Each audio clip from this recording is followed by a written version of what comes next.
தமிழ் மொழியால் இணைந்த அனைவருக்கும் வணக்கம். இன்றைக்கி நம்ம என்ன ரெசிபி பார்க்க போகிறோம் அப்படின்னு பார்த்தீங்கன்னாக்கா, ஒரு சூப்பரான மில்க் ஷேக் தான் பார்க்க போகிறோம். இதை நம்ம பார்க்குறதுக்கு முன்னாடி நீங்கள் இன்னும் நம்ம சேனலை சப்ஸ்கிரைப் பண்ணலைன்னா சப்ஸ்கிரைப் பண்ணிடுங்க. கூட வர பெல் ஐக்கானை தொட்டு விட்டுருங்க.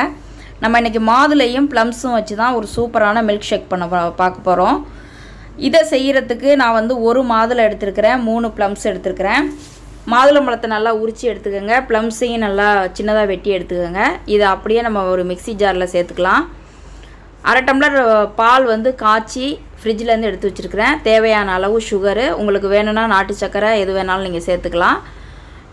நம்ம எல்லாருக்குமே தெரியும் மாதுளம்பழத்தில் எவ்வளோ சத்துக்கள் இருக்குது அப்படின்னு சொல்லிட்டு. ஆனால் ப்ளம்ஸும் அதே மாதிரி நிறைய சத்துக்கள் இருக்கிறது தான். இதை நம்ம உரித்து சாப்பிட்றதுக்கு அலுப்புப்படுவோம் சில பேர். இப்படி நம்ம மில்க் ஷேக் பண்ணி கொடுத்தோம்னா பசங்கள்லாம் கொஞ்சம் விரும்பி சாப்பிடுவாங்க.